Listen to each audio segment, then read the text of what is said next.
आमा बालेनले देश बनाउँछ, बालेनले हाम्रो सपना पूरा गर्छ।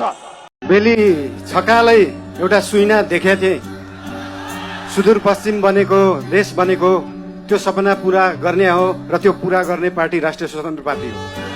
बालेन र हर्क यो दुईटै हाम्रो अहिलेको यो संविधान अन्तर्गत जो लोकतान्त्रिक सिस्टम चलेको छ त्यसमा फुलेका दुईटा नयाँ फुल।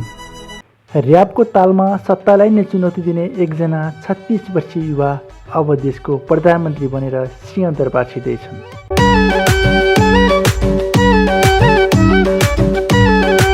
न त उनी धेरै दिन जनताको माझमा गए, न त लामा लामा भाषण नै गरे, न त सामाजिक सञ्जालमा लम्बी योजना नै छरे।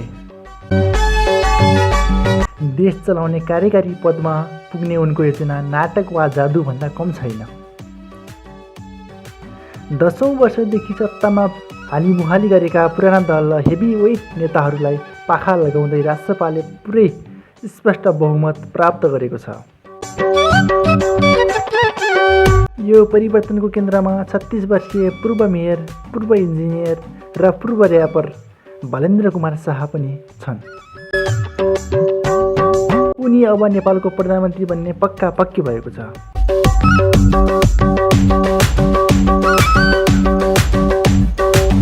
बालेनको यो उदय एउटा चुनौती मात्र नभएर नेपाली जनताको वर्षौंदेखिको निराशा र परिवर्तनतिरको भोकको परिणाम बन्न पुगेको छ।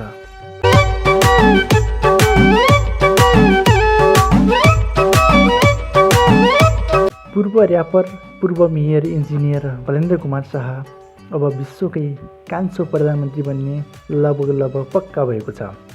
र्याबको तालमा सत्तालाई नै चुनौती दिने एकजना 36 वर्षीय युवा अब देशको प्रधानमन्त्री बनेर सिंहदरबार छिर्दैछन्। उनले जेनजीहरूको मागलाई पुरा गर्ने एउटा बाचा लिएका छन्। उनले पछिल्लो समयमा भएका देशमा भ्रष्टाचारीका फाइल खोल्ने पनि एउटा प्रतिबद्धता जनाएका छन्। बालेन्द्र कुमार शाहले पछिल्लो समयमा राष्ट्रपालाई नै स्पष्ट बहुमत पुर्याउने गरी आफ्ना एजेन्डाहरू अगाडि सारेका थिए। जनताहरूले त्यही विश्वासलाई अगाडि सारेर राष्ट्रपालाई बहुमत पुर्याएको छ। बालेन्द्र कुमार शाहलाई प्रधानमन्त्री बनाउने लगभग पक्का पक्की भएको छ। बालेन्द्र कुमार शाह देशको कार्यकारी पदमा पुग्ने उनको योजना नाटक वा जादुभन्दा कुनै कम छैन। 10औं वर्षदेखि सत्तामा हालिमुहाली गरेका पुराना दललाई र हेभी वेट भएका केपी शर्मा ओली, गगन कुमार थापा लगायतका विभिन्न पार्टीका ठुला नेताहरूलाई पाखा लगाइसकेका छन्। राष्ट्रपाले स्पष्ट बहुमत प्राप्त गरेको छ। देशका ठुला नेताहरूलाई पनि हराइसकेको छ। बालेन्द्र कुमार शाहले आफ्ना योजनाहरूलाई अगाडि सारेर देशमा कार्यकारी प्रधानमन्त्री बन्ने लगभग पक्का पक्की बनाएका छन्। न त उनी धेरै दिन जनताको माझमा पुगे, न त उनले धेरै दिन लामा भाषण गरे, न त उनले सामाजिक सञ्जालमा लम्बी योजनाहरू छरे। मात्र उनले जेनजीहरूको मन जिते, जेनजीहरूका भावना बुझे। सामाजिक सञ्जालमा भएको विकृति, भ्रष्टाचारी लगायतका विभिन्न किसिमका कुराहरूलाई उनले मनन गरे, जनताको मन जिते र उनी अब कार्यकारी प्रधानमन्त्री भन्ने लगभग फिक्स भइसकेको छ। राष्ट्रिय स्वतन्त्र पार्टीका वरिष्ठ नेता बालेन्द्र कुमार शाह अब देशको प्रधानमन्त्री बनिएपछि उनले गर्ने योजनाहरू विभिन्न किसिमका योजनाहरू हुनेछन्। उनले भ्रष्टाचारीका फाइल खुल्नेछन् अनि उनले देशमा विभिन्न खाले मागहरू, जनताहरूका मागहरू, विकास त हुने नै छ, जनताका विभिन्न मागहरूलाई सम्बोधन गर्ने उनको एउटा योजना रहेको छ।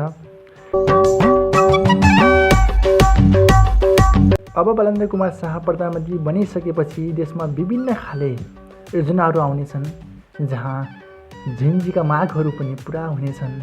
जेनजीका मात्र नभएर नेपाल देश जनताका सम्पूर्ण मागहरू पुरा गर्ने उनको एउटा योजना रहेको छ।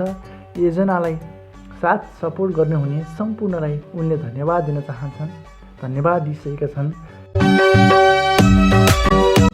हिजो मात्रै हाम्रो छिमेकी राष्ट्र भारतका प्रधानमन्त्री नरेन्द्र मोदीले नेपालका राष्ट्रिय स्वतन्त्र पार्टीका 2 लिडर बालेन्द्र कुमार शाह र रवि लामिछानेलाई बधाई तथा सफल कार्यकालको शुभकामना दिनुभएको थियो। अबको प्रधानमन्त्री बालिन शाहलाई पनि शुभकामना दिँदै गर्दा बालिन कुमार शाहले उहाँको कमेन्टमा गएर केही आफ्नो अभिव्यक्ति, धन्यवादका वाचनहरू, धन्यवादका शब्दहरू व्यक्त गर्नुभएको थियो। यस्तै यस्तै न्युजहरू हेर्नको लागि हाम्रो च्यानललाई लाइक, कमेन्ट, सेयर, सब्सक्राइब गर्न नभुल्नुहोला।